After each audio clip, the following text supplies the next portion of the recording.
Halo guys, Assalamualaikum warahmatullahi wabarakatuh. Kembali lagi bersama saya Bobby Herian. Kali ini saya ingin mengomentari video dari Armando ya, yang berjudul Apa Iya Influencer Itu Hina. Kita langsung tonton videonya, habis itu akan kita komentari.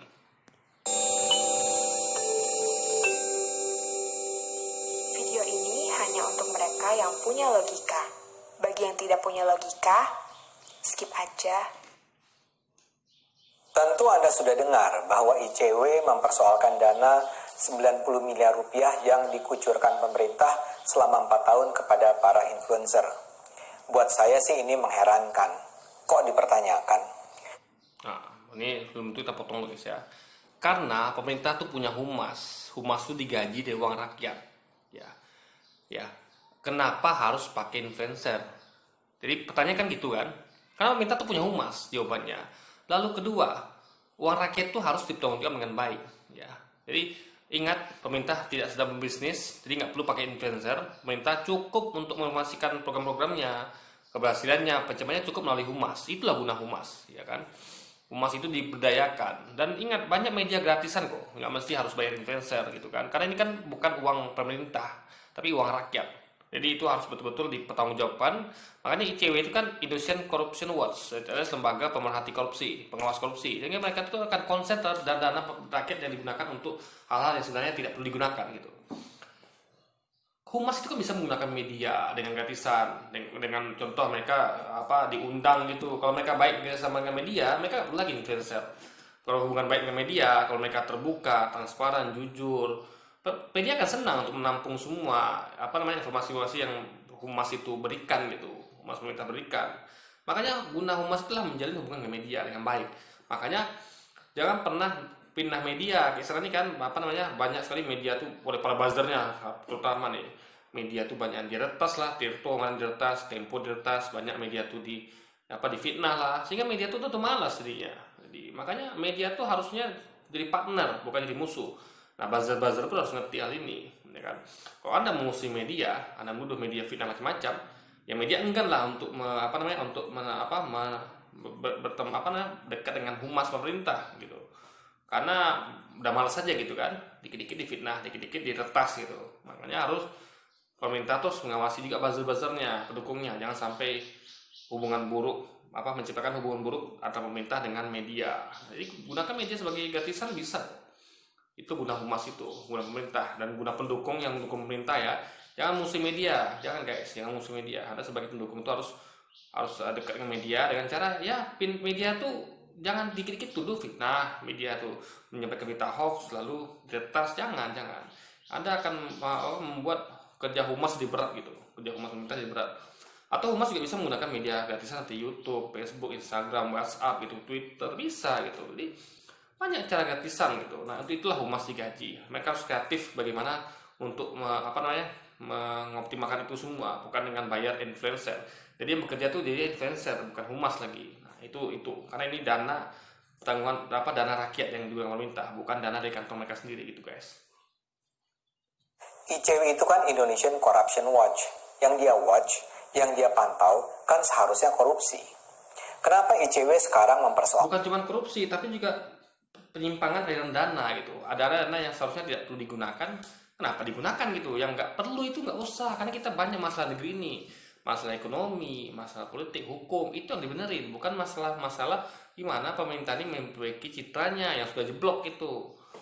Jadi sekali lagi guys ya, ini tentu cewek konsepnya itu untuk menggunakan mengawasi dana-dana yang penggunaannya tidak pada semestinya, yang penggunaannya itu yang terlalu lebay, yang tidak fokus dan tidak, ya intinya adalah dana-dana yang penggunaannya itu tidak seharusnya gitu guys, yang tidak sepatutnya dan tidak tepat sasaran gitu.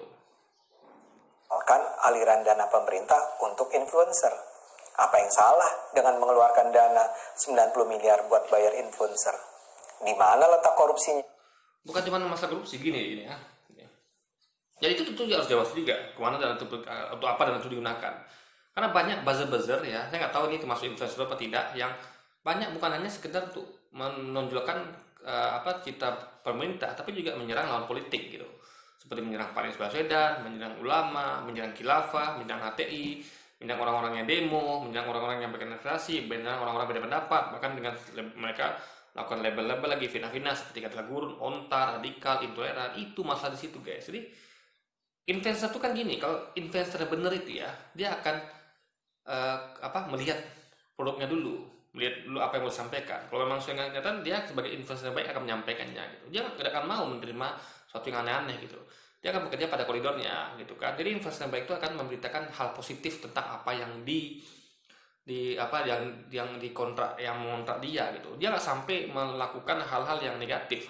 Misalnya kita gini, misal saya influencer dari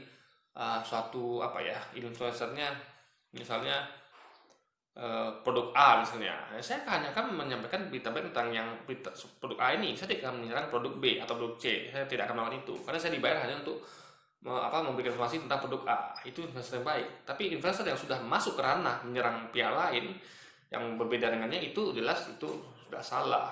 Jadi itulah influencer yang tidak punya hati nurani, influencer yang tidak bersih hatinya, influencer yang tidak yang tidak bertanggung jawab, itu seperti itu. Jadi kalau influencer yang baik adalah mereka dibayar, itu pun memang harusnya masuk bisnis saja gitu, entertain, bisnis, nggak sampai ke pemerintahan gitu kan. Jadi influencer tuh ranah bermainnya ya, kalau mau mereka punya etika, mereka nggak masuk ke politik seharusnya guys. Influencer tuh nggak seharusnya masuk politik, karena politik itulah permainan tingkat tinggi gitu loh. Jadi influencer ini harusnya masuk ke bidang-bidang kayak periklanan, apalagi industri hiburan, produk barang jasa, itu saja seharusnya. Sehingga mereka tidak ikut intik-intik politik gitu. Jadi mereka tuh akan lebih karena politik ini sudah masuk ideologi gitu, udah masuk kepada politik, itu masuk kepada keyakinan dan karena politik bisa bawa gitu. Nah, makanya investor nggak bisa masuk ke situ. Investor itu harus masuk hanya kepada produk barang jasa, kepada apalagi periklanan, kepada entertain, itu baru cocok investor. Sehingga mereka bisa lebih objektif karena mereka nggak punya kepentingan di situ. Kalau politik kan secara kepentingan. Jadi bisa jadi investor ini berlebihan sehingga mereka bukan hanya menampaikan apa yang seharusnya disampaikan yang positif tentang apa yang mengontrak dia, tapi dia juga bisa menyerang lawan-lawan politik gitu guys. Jadi sangat bahaya kalau investor masuk ke ranah politik gitu. Jadi investor itu harusnya, atau pemerintahan, investor itu harusnya masuk hanya bisnis, sehingga mereka gak punya kepentingan apa-apa selain hanya untuk menaikkan citra dari produknya yang dia kontrak, nggak sampai menjatuhkan lawan-lawan produknya itu guys. Gitu logikanya di situ. Ya. Dan harap dicatat, ICW memperolehnya dari sumber data resmi ya. Itu data yang tercatat di layanan pengadaan secara elektronik atau LP. Justru karena resmi itu maka ICW berani menyampaikan gitu. Kalau nggak resmi juga bahaya juga. Makanya ICW ini sangat bertanggung jawab gitu. Itu yang kita apresiasi. Dia menyampaikan data yang kita nggak tahu nih, baru tahu. Kita juga baru tahu sekarang kalau memang ada dana itu. Tadi itu guys, 90 miliar itu gede loh guys ya. Jujur ini gede banget tuh 90 miliar. Coba gini ya, 90 miliar. Kita bayangkan saya punya uang 90 miliar. Coba, siapa yang bisa saya lakukan? Misal saya bisa membantu orang miskin 1 juta satu orang gitu. Berapa bisa orang miskin terkasih ya? Coba kita bagi. Kalau 100 juta itu saya bisa bagi 100 orang miskin berarti. 100 juta. 1 miliar berarti 1000 orang miskin guys. Berarti kalau 90 miliar berarti 1000 dikali 90. Berarti 90 ribu guys. Anda bayangkan. Saya bisa keliling mencari orang miskin ya, orang betul-betul susah, dan memberikan sejumlah 90 ribu orang miskin sejumlah 1 juta setiap orang. Itu kan sangat membagikan rakyat itu. Kalau dibagikan ke rakyat, bukan kepada influencer. Dan perlu ingat ya, yang selain alasan yang saya bagi tadi, influencer itu kebanyakan adalah orang-orang yang orang-orang yang bukan orang miskin guys. Mereka ini bukan orang-orang yang tidak berada, karena mereka mendapatkan uang dengan cara enak gitu. Mereka beli brand, jadi kerja mereka itu nggak susah loh guys. Cuman beda dengan para rakyat kita yang mulung itu, yang hidup belum dari jalan, yang harus mencari nafkah dengan keras baru dapat uang gitu. Jadi menurut saya uang itu nggak tepat sasaran gitu. Dan ini pemerintah itu bukan sedang berbisnis gitu. Mereka pun tidak sedang menggunakan uang di kantong pribadi. Makanya penanggung jawabannya harus digunakan untuk pada yang tepat gitu. Jadi banyak masalah negeri ini ya, masalah kita ini banyak, dan uang itu selalu bisa digunakan untuk memperbaiki masalah negeri ini, bukan untuk malah membayar influencer guys. Itu masalah di situ. SE. Jadi ini bukan data yang ditutup-tutupi yang dibongkar oleh ICW. Ini data resmi pemerintah. Gara-gara pernyataan ICW ini, KPK dan BPK pun langsung bersuara. Menurut KPK, mereka akan pelajari apakah ada indikasi korupsi. Begitu juga BPK. Mereka menyatakan akan memeriksa transparansi dan akuntabilitas. Nah, itu kan bagus malah dengan temuan dengan cuitan ICW ini, sehingga BPK dan KPK melihat ini bagus sekali itu, tentu demi akuntabilitas tentunya kan. Ya. Tapi tentu saja yang lebih ramai adalah media dan para pegiat media sosial. Dan narasinya sih kurang lebih serupa. Ada yang nggak beres nih, ada yang harus dibongkar. Pemerintah licik menggunakan uang rakyat untuk menipu rakyat. Apalagi sebelumnya ada kasus artis Ardhito Pramono yang sampai harus minta maaf gara-gara menurutnya tanpa dia sadari dia berfungsi sebagai influencer untuk mensukseskan RUU Cipta Kerja dengan menulis hashtag Indonesia Butuh Kerja. Dia bilang dia nggak tahu, tapi dia diminta oleh rekan kerjanya untuk memasang hashtag itu. Karena itulah dia minta maaf. Ada pula anggota ICW yang menganalisis bahwa di Ada bukti di lapangan memang ada yang salah kan, dan minta maaf tentunya. Lontorkannya dana 90 miliar itu menunjukkan Jokowi tidak percaya diri dengan program-programnya. Menurut ICW, penggunaan dana besar kepada influencer itu tidak sehat bagi demokrasi. Tentu, karena kalau orang PD tidak perlu pakai influencer, dia akan pakai humas gitu. Jadi itulah guna humas digaji oleh uang rakyat. Jadi ini kan bahaya itu bayar double, udah bayar humas pemerintah, rakyat bayar lagi untuk para influencer gitu. Jadi ini uang rakyat itu digunakan untuk hal-hal yang double guys gitu. Jadi rakyat ini bayar mahal untuk itu semua coba ya kan. Jadi itu disayangkan. Padahal rakyat itu bukan yang gampang berpajak. Mereka kerja mati-matian, mereka susah nyari uang, dikenakan pajak lagi, pajak pun digunakan untuk hal yang tidak semestinya digunakan gitu kan sudah ada humas pemerintah gitu guys. Dan juga tidak sehat bagi demokrasi. Karena informasi itu ini teman sambung apa yang kata Demando nih. Karena informasi yang disebarkan para influencer tidak selalu valid. Tentu, karena itulah gunanya humas gitu. Influencer itu kadang-kadang mereka punya gini guys, bagaimana bisa mengontrol seorang influencer gitu. Bagaimana bisa tanggung jawab seorang influencer? Kan nggak bisa. Misalnya gini, contoh suatu produk misalnya. Kalau yang memberikan informasi telah pihak perusahaan, orang bisa tanggung jawab. Oh, perusahaan ini sana salah nih. Kalau ada perusahaan begini, makanya itu ada namanya data center ya, call center. Misalnya kalau ada apa-apa yang produknya itu bisa nelfon situ. Nah, kalau influencer yang salah ya, bagaimana coba? Orang nggak bisa untuk influencer karena influencer itu bekerja atas suruhan dari perusahaan. Maka sekali lagi saya tanggung jawabnya membingungkan. Ini salah influencer apa perusahaan? Tapi makanya semua itu harus lewat organisasi pemerintahan itu. Nggak usah lagi lewat influencer, jadi jelas tanggung jawabannya gitu guys. Jadi dan influencer pun tentu dia punya keyakinan sendiri gitu. Dia akan susah mengontrolnya karena dia nggak bisa bertindak lebih dari seharusnya yang dikerjakan. Dia bisa menyerang politik. Makanya sangat bahaya kalau saya kalau influencer masuk ke ranah politik. Ini kan sudah masuk politik gitu. Pemerintahan itu kan politik mainnya. Makanya influencer nggak usah main ke situ deh. Apalagi kalau Anda punya ideologi atau punya prinsip gitu. Cukuplah main ada di bidang-bidang yang bisnis, jasa, apalagi hal-hal hiburan. Cukup Anda main di situ. Jangan masuk ke pemerintahan karena akan rancu dirinya. Karena itu berhubungan dengan keyakinan dan ideologi seseorang. Dan tidak jarang justru misinformasi. Terus terang ini buat saya terpaksa geleng-geleng kepala. Kok influencer jadi terkesan seperti pekerjaan hina? Ini kan perkaranya sederhana saja. Makanya bukan semua influencer ya. Makanya saya katakan influencer yang baik itulah influencer yang menghindari dari pemerintah gitu. Mereka sebenarnya bermain hanya bidangnya yang tadi saya sebut gitu. Itu masalah di situ yang harus dipahami itu begitu guys. Jadi influencer tuh nggak semuanya seperti itu. Influencer yang baik adalah influencer yang menghindari bidang-bidang seperti yang abu-abu seperti politik gitu kan, yang salah kepentingan. Mereka harusnya bermain hanya di bidang jasa, produk bisnis gitu. Itu cukup, atau hiburan, udah cukup. Jadi jangan samakan influencer di bidang bisnis, jasa atau industri hiburan dengan yang pemerintahan atau politik, itu beda guys. Ya. Pemerintah atau perusahaan atau lembaga terkemuka di seluruh dunia memang sangat lazim punya divisi yang namanya public relations atau hubungan masyarakat. Sedemikian pentingnya fungsi humas atau PR sampai-sampai hampir di semua perguruan tinggi ilmu komunikasi di Indonesia ada satu program studi humas atau PR. Kenapa nggak digunakan humas itu PR itu? Kenapa malah gunakan influencer? Anda tahu yang penting itu humas gitu. Lalu gunakan influencer gitu. Jadi kecuali kalau bisnis jasa oke lah. Karena memang mereka butuh pikir-pikir untuk memasarkan produknya. Karena itu bisnis. Ada keuntungan dapat situ. Tapi pemerintah kan tidak berbisnis gitu. Pemerintah tuh bekerja untuk rakyat. Dan pemerintah tuh gunakan uang rakyat. Kalau tadi kan itu mereka menggunakan uang pribadi perusahaan itu. Uang owner, pemilik perusahaan. Bukan menggunakan uang rakyat. Situ bedanya loh guys ya. Pemerintah memakai uang rakyat, udah bayar untuk humas, bayar lagi untuk influencer, kan uang rakyat. Kalau tadi bisnis jasa perusahaan atau tertentu kan uangnya milik owner, pemilik, bukan milik rakyat, sehingga mereka bebas menggunakan dana sesuka mereka, toh uang mereka sendiri, mereka ambil risiko dengan menyewa influencer gitu kan.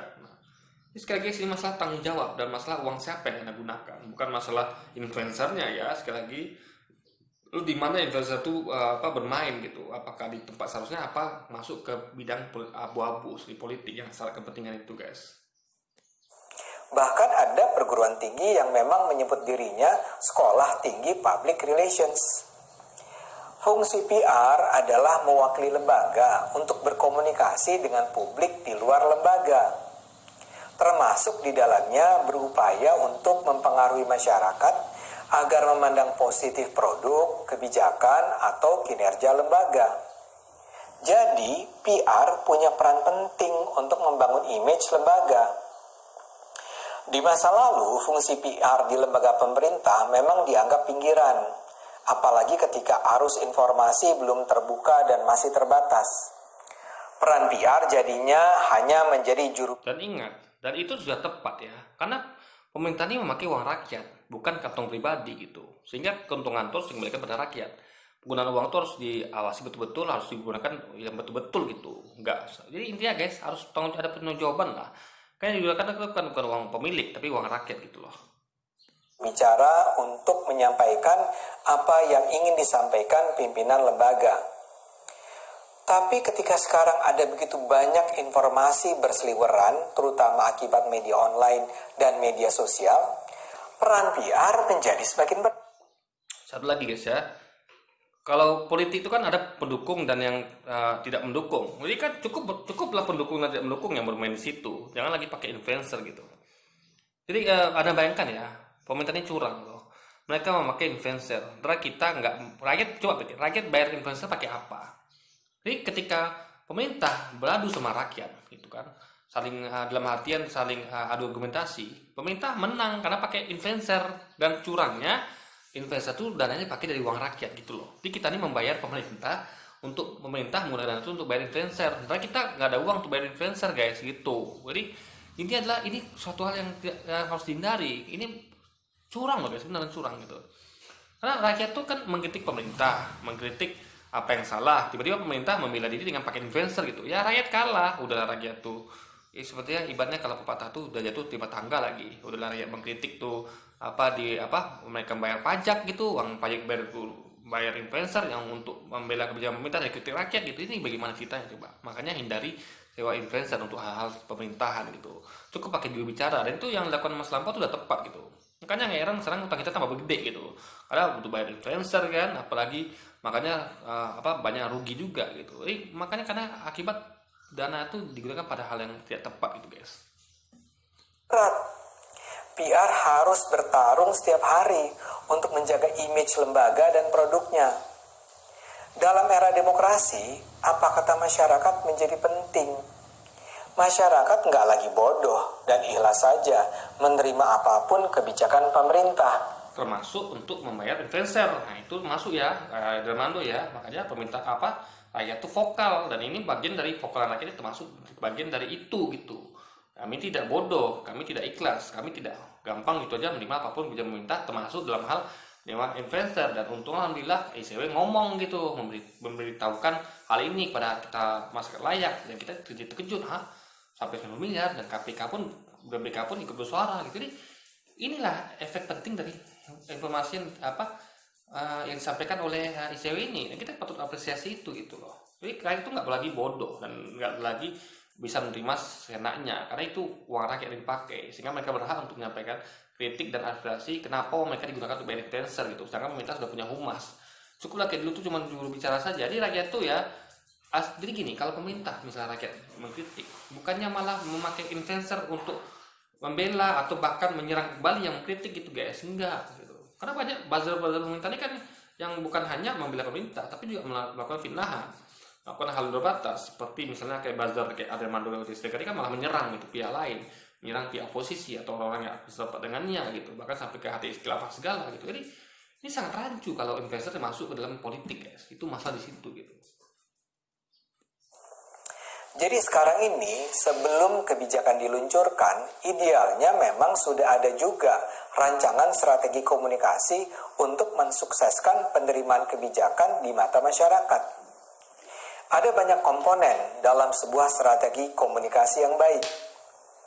Di masa lalu yang jadi andalan adalah beriklan di media, buat billboard, bikin konferensi pers, bikin media gathering, atau mengundang awak media jalan-jalan dan seterusnya. Itu dilakukan karena ada asumsi saat itu bahwa cara pandang publik sangat ditentukan oleh apa yang disampaikan media massa. Sekarang itu tidak cukup. Masalahnya sumber informasi masyarakat bukan lagi hanya media massa. Yang juga jadi sumber informasi adalah media online dan media sosial. Itulah gunanya pemerintah tuh buat Facebook, YouTube, Instagram, Twitter, itu gunanya udah cukup, apalagi bayar influencer gitu. Jadi seakan-akan uang rakyat ini nggak bisa digunakan untuk hal-hal yang seperti itu guys, gitu loh. Uang rakyat itu akan untuk apalah semestinya lah gitu ya, untuk memberikan subsidi gitu, untuk apalah gitu kan, bangun pabrik untuk sehingga terbuka lapangan kerja gitu. Jangan gunakan untuk hal-hal yang seperti ini gitu, ya kan? Gini loh, cita pemerintah di mata rakyat itu akan baik kalau pemerintah kerjanya benar gitu, janji ditepati, kerjanya bener, nggak perlu pakai media malah ya, karena ini kan cerdas, mereka bisa lihat, oh ternyata kalau kita bagus ya, ternyata kalau tumbuh misalnya 7% ya atau 9% ya, cukup itu, mana nggak perlu lagi. Meskipun ada orang misalnya mencaci, itu akan masuk karena fakta di lapangan membuktikan sebaliknya, yaitu ekonomi tumbuh tinggi gitu. Jadi intinya adalah daripada begini, ekonomi tumbuh 2% tapi dibilang mati-matian gitu, itu untuk apa coba? Cukup pemerintah bekerja, penanganan COVID nih benerin, janji dibuktikan, katanya tidak akan kabinet tidak akan gemuk, tapi nggak dibuktikan, katanya tidak akan impor, ternyata impor juga. Jadi tinggal tepati janji, bekerja dengan baik, benar, hasilnya juga bagus, sudah selesai gitu. Rakyat juga nggak bodoh, rakyat itu cerdas menilai, oh ternyata dia merasakan, oh ternyata negara kita bagus nih ekonominya, politik, bidang hukum, keadilan itu dapat semua. Jadi nggak perlu lagi humas nggak perlu lagi itu influencer dan segala macam itu gitu. Jadi intinya adalah daripada banyak bicara, lebih baik sedikit bicara, banyak kerja, dan banyak hasilnya gitu. Jangan sekarang ini ya, udahlah kerjanya katanya banyak, katanya ya, bukan beneran nih, katanya banyak. Tapi kok ya hasilnya kok dikit gitu. Malah Pertamina rugi, BUMN rugi, BPJS defisit, impor lebih besar daripada ekspor, apalagi hasilnya banyak sekali lah kekurangan guys. Ya ekonomi kita terpuruk gitu. Indeks demokrasi kita turun. Jadi antara slogan kerja dengan hasil tuh nggak sebanding gitu. Nah itu pula mau dibela pakai influencer, ini kan buang-buang anggaran gitu ya. Bagus uang itu dipakai untuk memperbaiki kinerja pemerintah gitu, apa yang kurang drop ke situ gitu, bukan malah gini loh guys, logikanya ya. Makanya saya katakan lebih banyak sedikit bicara dan banyak bekerja dan hasilnya banyak gitu. Buktikan banyak bekerja tuh hasilnya dengan hasil yang bagus gitu, bukan dengan menjargon-jargonkan influencer dibayar untuk menginformasi kepada masyarakat bahwa pemerintah bekerja tapi hasilnya nol gitu kan. Jadi yang bijak lah gitu, gunakan uang itu untuk sektor apa yang kurang, push di situ, bukan dengan membela diri. Cukup membela diri itu humas gitu, dan membela diri yang baik adalah dengan meningkatkan kinerja, meningkatkan hasil, bukan dengan menyerang influencer gitu. Contoh misalnya gini, contohnya misalnya saya pegang uang orang nih. Ini ada bisnis nih, tolong kelola.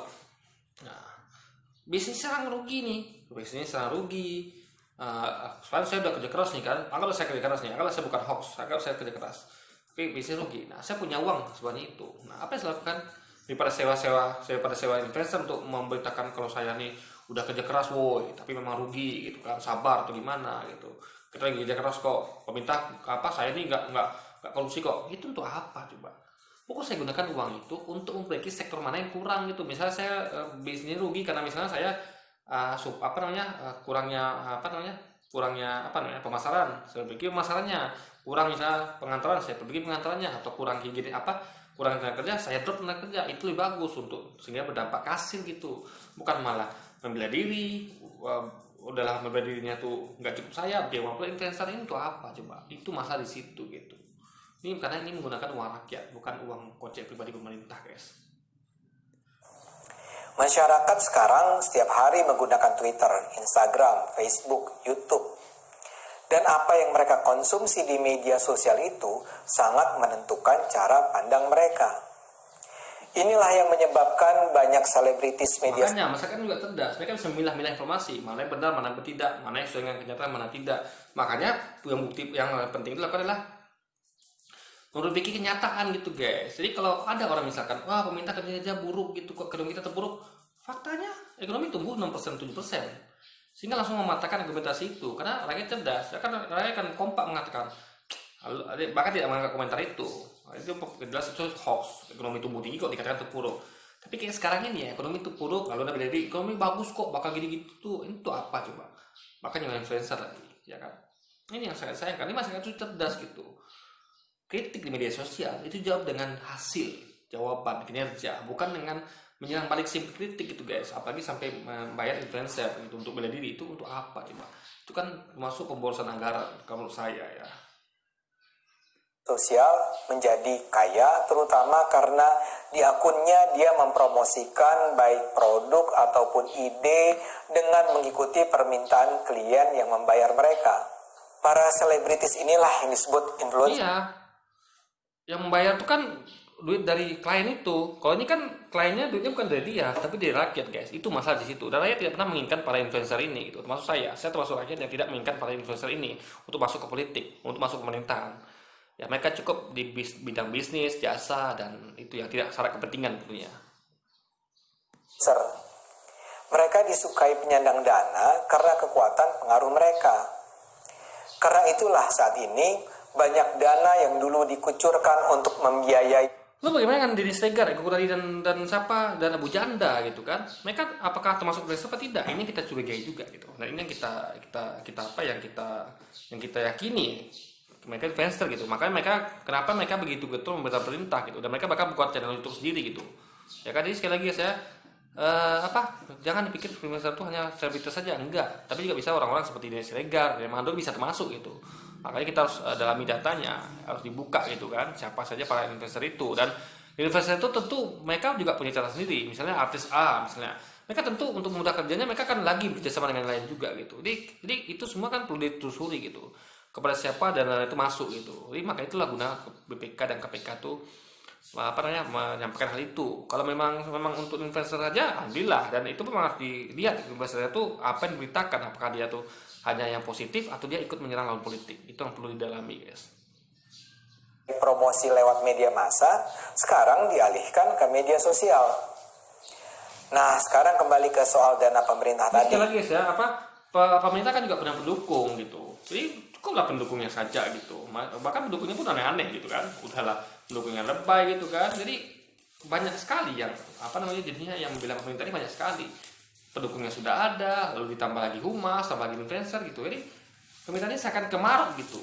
Kan sudah cukup mereka punya humas, BKBN humas, itu pun uang rakyat. Untuk apa lagi influencer gitu? Mereka juga punya pendukung gitu kan. Jadi rakyat punya apa coba? Rakyat hanya punya uang pajak yang disetorkan pemerintah untuk bayar influencer gitu loh, guys. Untuk bayar humas juga gitu. Jadi rakyat tuh bakal kalah segalanya gitu loh. Itu logikanya. Itu kan tidak adil namanya, guys. Dana yang dipakai untuk bayar influencer. Pertanyaan saya, apa yang salah dengan itu? Dari dulu ada anggaran public relations lembaga pemerintah. Dari dulu pemerintah memang menggunakan dana APBN untuk berkomunikasi pada rakyat. Iya, dana itu kan bukan untuk influencer, beda ya. Dana itu kan untuk humas gunakan gitu. Dan dana itu tentu sebagian besar untuk menggaji humas itu gitu. Dan itu adalah dana itu bisa dihilangkan. Coba Anda hilangkan dana itu. Misalnya saya dikasih dana misalnya berapa 1 triliun. Saya bisa kembalikan pemerintah. Bos, gua cuma butuh dana segini. Karena gua kan digaji, ya kan? Saya kan digaji nih, bos. Saya cukup dana segini dan saya cukup pakai media gratisan. Saya pakai Facebook, Instagram, YouTube, Twitter, ya kan? Lalu saya akan pakai cara gratisan lainnya dengan cara saya komunikasi baik dengan para media, sehingga media itu senang dengan saya, dengan kehumasan, dan kita akan terbuka sampai kata padanya, dan pemerintah tolong bekerja dengan baik sehingga kami gampang kerjanya gitu, sehingga kami akan terbantu, sehingga banyak hal positif bisa kami beritakan gitu, seperti misalnya kalau ada bagus ini ya tepati janji, wah Humas bakal senang sekali, media pun Humas akan senang berhubungan dengan media karena banyak hal positif bisa sampaikan. Kalau hal negatif semua gimana, apa mau sampaikan Humas ke media gitu loh guys, itu masalahnya gitu kan. Jadi intinya adalah Humas bisa mengembalikan uang itu semua, bos. Ini uang ini tuh kami terlalu banyak bos gitu. Kita tahu rakyat kita banyak butuh di banyak hal, itu banyak butuh ekonomi itu puruk bos. Gunakan uang 90 miliar ini gak usah kami pakai bos. Ngapain kami bayar investasi segala macam? No. Kasih uang kembalikan lagi untuk program untuk rakyat. Gitu seharusnya Humas yang baik gitu. Bukan dikasih uang segitu habis gitu gitu. Jadi mereka harus kreatif lah, gunakan gratisan gitu. Atau misalnya berkawan baik dengan pendukung, contoh kayak humas kayak humas bola misalnya, mereka kan berjalan hubungan baik dengan pendukung gitu, pendukung tidak mereka bayar, bahkan pendukung bayar mereka untuk bayar tiket gitu kan. Jadi humas sebenarnya adalah bekerja sama dengan pendukung tanpa membayar pendukung, tanpa membayar influencer gitu loh guys. Jadi humas itu adalah kerjanya berkomunikasi banyak orang sehingga mereka bisa mendapatkan cara-cara gratisan untuk menyebarluaskan informasi, gitu loh logikanya, bukan dengan cara-cara dikit-dikit uang bayar influencer gitu kan. Itu bukan cara yang efisien, dan itu pun uang rakyat loh guys. Itu masalah letaknya di situ kalau Anda paham ya. Hanya saja dulu yang dibayar adalah media massa, yang sekarang dibayar adalah influencer. Kenapa kok tiba-tiba dianggap sebagai sesuatu yang perlu diawasi, seolah-olah membayar influencer itu adalah sesuatu? Karena influencer beda dengan media punya dewan pers, media punya penanggung jawab ya. Investor nggak punya, itu masalahnya di situ. Ketika investor salah, Anda nuntutnya kemana coba? Siapa mau koreksi investor? Nggak ada. Paling publik mau koreksi. Tapi kalau media, mereka punya tanggung jawab. Mereka punya dewan pers yang memperbaiki salah mereka, yang akan menegur mereka. Mereka juga punya tanggung jawab moral di situ. Karena mereka harus memberitakan yang akurat. Dan mereka tentu karena memang tugasnya mencari informasi, mereka akan cari gali sedalam mungkin gitu. Beda dengan influencer yang hanya sekilas lalu, karena mereka juga banyak kesibukan. Influencer itu kan bukan hanya menangani yang ini saja, mereka juga menangani hal lain gitu. Itu beda dengan media. Media itu adalah orang-orang yang profesional yang betul-betul nggak cukup mereka juga menggali informasi gitu. Beda dengan para influencer yang tentunya nggak seperti itu juga gitu. Karena mereka ya Anda tahu lah, mereka yang penting karena mereka tuh adalah orang-orang yang nggak mau sibuk dengan hal-hal itu. Mereka dapat job ya sudah mereka kerjakan. Mereka nggak perlu tahu dengan apa yang di baliknya gitu. Apakah ini produk, apalagi ada sih yang sedikit yang bertanggung jawab, kayak misalnya mereka ini mempromosikan produk kecantikan, mereka kan teliti betul ini produk ini baik atau tidak, mereka tanggung jawab ada gitu. Nah tapi kan ini masalahnya di politik yang secara kepentingan, yang abu-abu gitu, yang berhubungan dengan keyakinan, beda dengan produk tadi. Jadi sekali lagi sini masalah kayak gini nggak bisa diserahkan pada influencer, itu logikanya. Makanya jangan samakan influencer dengan media ya, beda sekali gitu. Satu yang haram, di mana korupsinya? Saya nggak paham. Kenapa si artis harus minta maaf karena sudah menjadi influencer? Saya nggak paham. Media aja minta maaf kan kemarin tuh kan, karena skilaf gitu kan. Media aja yang bertanggung jawab tuh minta maaf loh. Yang punya dewan pers minta maaf, apalagi influencer yang nggak punya penanggung jawab, yang nggak ada dewan pers gitu kan, ada dewan influencer nggak ada kan. Apalagi mereka berdiri sendiri gitu, bahkan mereka punya manajemen artis paling. Tapi kalau dewan pers kan mereka terkoneksi dengan nama dewan pers gitu. Mereka adalah berbadan hukum, investor kan tidak berbadan hukum. Jadi bedanya jauh sekali guys. Menyamai jangan samakan antara media dengan influencer. Ini makanya nggak paham, makanya ada yang baru tidak paham dia menyamakan influencer dengan media, itu kesalahan fatal di situ. Apakah kegiatan public relations adalah sesuatu yang haram? Tidak, kegiatannya tidak gitu. Jadi yang salah itu ketika memakai influencer. Jadi sekali lagi guys ya, biar itu nggak salah gitu. Karena mereka tugasnya itu. Kan kita nggak bahas sekarang, kita kan bukan bahas PR nih. Kita serang bahas influencer. Makanya di Mandori dia melebar. Kita bahas influencer, dia lari ke PR. Dia nggak nyambung guys jadinya. Tentu tidak. Lain halnya kalau para influencer harus menyebarkan kebohongan.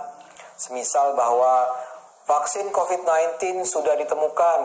Ya, misalnya gimana kalau kayak ada Mando di Instagram atau kayak aku tadi, ya bukan kebohongan, katanya Pak Anies tuh joker, Pak Anies tuh kejam, sadis, zolim gitu. Padahal faktanya tidak gitu kan. Itu kan suatu hal kebohongan guys. Atau kemarin katanya vaksin COVID-19 nggak berbahaya, hidup santuy aja, itu kan kebohongan. Faktanya sekarang terjadi memang menakutkan virus ini kan, memang membahayakan dan memang membuat dampak luar biasa. Jadi sekali lagi itu kan kebohongan yang disampaikan dari awal-awal ada membahas tentang virus ini gitu. Jadi sekali lagi ya, itulah makanya sangat rentan kalau ada influencer tuh main di politik. Pemerintah tuh sangat rentan gitu. Makanya cukuplah influencer tuh mainnya di bidang yang saya sampaikan tadi. Itu demi kebaikan bersama tentunya. Tapi harap diketahui, etika public relations mengatakan kebohongan tidak dapat ditoleransi. PR yang berbohong pada publik akan kehilangan kredibilitasnya begitu ketahuan berbohong. Karena itu PR yang baik akan meminta influencer yang baik.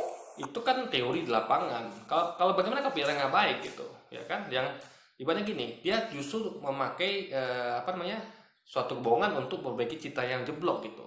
Mulai dari dia bisa-bisan sampai ya contoh lah yang dilakukan kayak contoh yang di Siregar, dari Pertamina rugi dibela-bela lagi kan, inilah itulah, padahal faktanya bisa saya bantah di video komentar saya itu kan, dan banyak hal lain gitu. Jadi intinya adalah nggak semua PR tuh baik gitu loh. Jadi jangan menyamakan semua manusia itu sama, semua PR tuh sama gitu.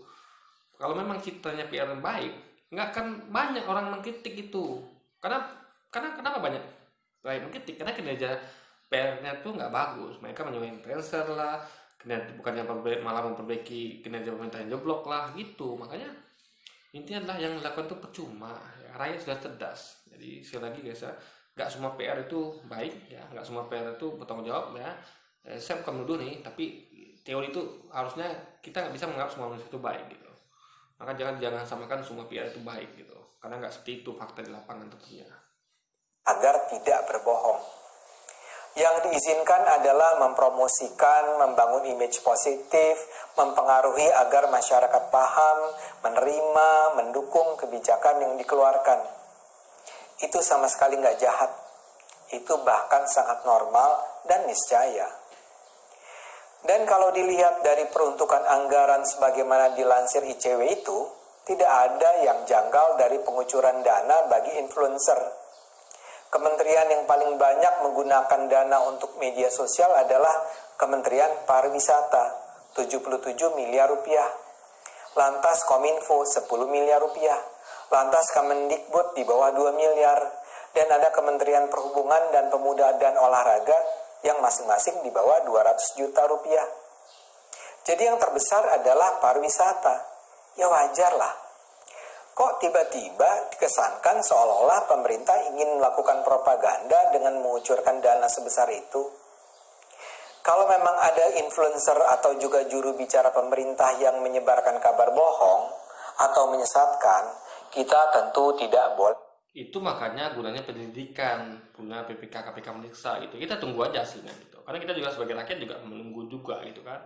Jadi KPK namanya dengan baik gitu. Kalau nggak jadi apa-apa, alhamdulillah. Tapi kalau jadi apa-apa ya kita sayangkan gitu. Makanya kita tunggu aja lah gitu. Bagaimana informasi dari KPK selanjutnya gitu. Tinggal diam.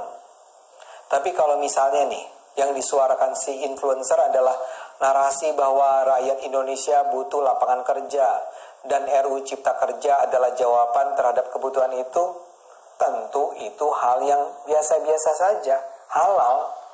Masalahnya Undang-Undang Cipta Kerja itu menuai banyak polemik di masyarakat. Ada demo di mana-mana menolak itu gitu. Bahkan buruh ikut bergerak semuanya elemen gitu. Itu masalahnya loh guys. Kalau RUU tidak mengandung undang penolakan nggak masalah gitu. Jadi si influencer itu berapa dengan rakyat sendiri yang menolak itu semua gitu loh. Makanya influencer tuh karena langsung tanggung jawab kan ternyata yang dilakukan itu malah menimbulkan reaksi. Karena yang dilakukan itulah bertentangan dengan apa keinginan rakyat gitu guys. Gitu loh. Jadi siapa nih influencernya akan menjadi dilema. Kalau dia terus dia akan semakin ya sekali oleh rakyat yang tadi demo itu. Makanya dia main aman tentunya. Dia nggak mau kredibilitas jatuh. Karena toh dia kan ternyata yang di influence-nya itu ternyata menimbulkan kegaduhan. Rakyat tuh demo gitu loh guys. Logiknya gitu. Ketika kalau kebijakan yang didukung rakyat itu influencer akan enak menjelaskannya. Tapi kan kebijakan itu didukung rakyat gitu loh. Dan ada banyak sekali demo di mana-mana untuk menentang itu semua. Dilakukan justru oleh orang-orang yang ada di bidang itu, yang bersangkutan itu yaitu para buruh sendiri gitu loh guys. Mereka yang menolak RUU Cipta Kerja tentu saja menolak kampanye itu. Tapi kan mereka juga punya hak sepenuhnya untuk mengkampanyekan penolakan bahkan melalui unjuk rasa secara online ataupun offline. Kan sudah dilakukan itu semua, sudah dilakukan. Tapi kan humas pemerintah juga berhak sepenuhnya untuk menjalankan strategi Iya, strategi politiknya terkait humas ya, nggak pakai bayar influencer gitu loh. Karena sayang sekali influencer yang tidak merupakan bagian pemerintahan jadi ikut terlibat di dalamnya gitu. Kalau pemerintah yang di demo itu wajar, karena pemerintah yang pakai uang rakyat, pemerintah yang bekerja di situ. Tapi kalau investor di demo kok kan nggak nyambung gitu guys. Makanya investor itu sebenarnya jangan dilibatkan dalam hal seperti ini gitu loh. Karena kalau pemerintah buat salah, pemerintah yang di demo, pemerintah yang tidak di apa yang ditolak rakyat apa nah kerjaannya ya sudah pemerintah saja di demo. Jangan, makanya investor tuh nggak boleh terlibat dalamnya gitu guys. Karena investor bukan bagian dari pemerintahan gitu loh. komunikasi agar publik mendukung RUU Cipta Kerja. Yaitulah demokrasi. Jadi marilah kita menghargai humas, influencer, wartawan. Jadi demokrasinya demokrasi bayaran ya kan. Ini gini maksudnya. Kata dia kan hormati humas, influencer, wartawan, demonstran gitu. Faktanya Armando ini apa dia menghormati wartawan, demonstran? Tidak. Dia membuli Tirto ID. Siapa tuh kelompok dia ya? Saya lupa mana saya buat video tuh tentang siapa. Dia apa namanya? Dia membuli Tirto ID, apalagi kemarin. Apalagi Tempo gitu kan. Jadi demonstran juga dia bully, kata dia lebay segala macam. Jadi apa yang disampaikan Armando ini nggak sesuai dengan kenyataan. Dia sampaikan hargai wartawan, demonstran faktanya tidak dihargain gitu. Orang-orang yang demo dikatakan demonstran itu dikatakan kadal gurun, onta radikal gitu guys. Jadi sekali lagi guys ya, apa yang sebenarnya Armando ini nggak sesuai dengan fakta dan kenyataan. Dia sok-sokan katakan hargai wartawan, demonstran, faktanya tidak dihargai dia gitu. Jadi ini orang cici, orang munafik guys tentunya. Demonstran, marilah kita selalu gunakan akal sehat. Karena dengan akal sehat, Indonesia akan selamat. Dan faktanya sampai detik ini Anda tidak pernah menggunakan akal sehat Armando. Itu sayangnya diri Anda. Anda tidak pernah menggunakan akal sehat, tapi di video awalnya selalu dikatakan Anda gunakan akal sehat. Faktanya tidak ada gitu. Dan saya sudah buktikan di banyak video komentar saya tentang diri Anda. Oke guys, jadi mungkin sekian dulu video kita kali ini. Sampai jumpa lagi di video-video selanjutnya. Wassalamualaikum warahmatullahi wabarakatuh.